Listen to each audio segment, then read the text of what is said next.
नमस्कार, ॲडव्होकेट नरेंद्र माधव या यूट्यूब चॅनलवरती आपलं सहर्ष स्वागत आहे। आज आपण समता संस्कार शिबिर या अनुषंगाने बोलणार आहोत। सर्वप्रथम समता संस्कार शिबिराची आवश्यकता सध्याच्या घडीला का पडावी आणि हा समता संस्कार शिबिरचा उद्देश काय आहे हे सर्वप्रथम आपल्या समोर मेन्शन करणं अपेक्षित आहे। जसं आपण बघतो की सध्याच्या घडामोडी पाहत असताना आपल्याला एक गोष्ट दिसते, जिकडे तिकडे वादांतिक मुद्दे मोठ्या प्रमाणात होताना आपल्याला पाहायला मिळतात। प्रत्येक घटक एकमेकाशी लढू पाहतो आहे, तो कोर्टामध्ये जाऊन बाजू मांडू पाहतो आहे।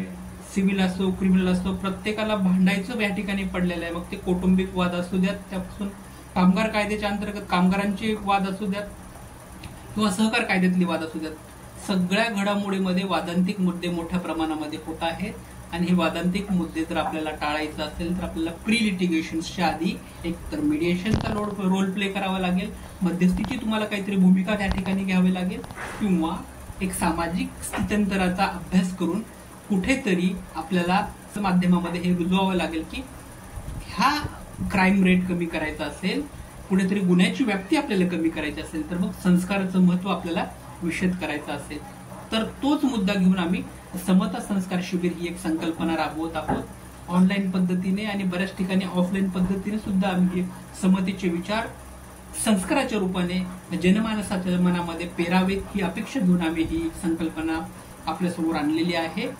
मुळामध्ये संस्कार शिबिर आपल्या ठिकाणी मोठ्या प्रमाणामध्ये पाहायला जातात। कुठेही उन्हाळी शिबिरामध्ये संस्कार शिबिर मुख्यत्वे पाहायला मिळतात, किंवा मग दिवाळीच्या सुट्ट्यामध्ये लहान मुलं असतात त्यांना या ठिकाणी संस्कार शिबिरामध्ये टाकण्यात येतात।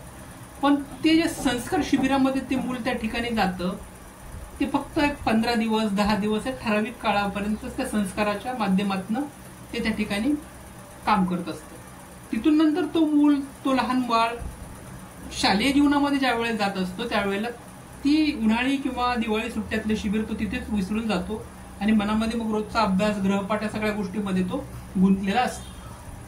आमचा मुद्दा हा आहे की आम्ही संस्कार शिबिर जे आहे ते समतेच्या अनुषंगाने घेऊन जातोय की समतेचे विचार जनमानसामध्ये रुळावे, हा एक व्यापक विचार घेऊन आम्ही जात आहोत। मग हा समतेचे विचार कोणते, तर छत्रपती शिवाजी महाराजांपासून तर भारतरत्न डॉक्टर बाबासाहेब आंबेडकर आणि महात्मा ज्योतिबा फुले, छत्रपती शाहू महाराज यांचे समतेचे विचार जनमानसामध्ये रुळावेत। त्याचबरोबर आपल्या जी संत परंपरा आहे, ज्या संत परंपरामध्ये संत तुकाराम महाराजांपासून संत ज्ञानेश्वर महाराजांपर्यंत, संत गाडगे महाराज, आजच्या घडीतील नवनवीन जे काही महापुरुष होत आहेत, नवनवीन जे काही सामाजिक घडामोडीचे जे नेते होत आहेत, त्यांचे समतेचे, मानवतेचे विचार आम्ही जनमानसामध्ये पोहोचण्याचं काम समता संस्कार शिबिराच्या अनुषंगाने करतो आहोत। उद्देश एवढाच आहे की समाजातील जे काही वाद आहेत, जे काही विवाद आहेत ते काही प्रमाणात टाळावेत, माणूस म्हणून माणसाने माणसाकडे बघावं, आपसापसातील तंटे मिटावेत आणि माणुसकीची जी काही माणसाची भूमिका आहे ती व्यापक असावी।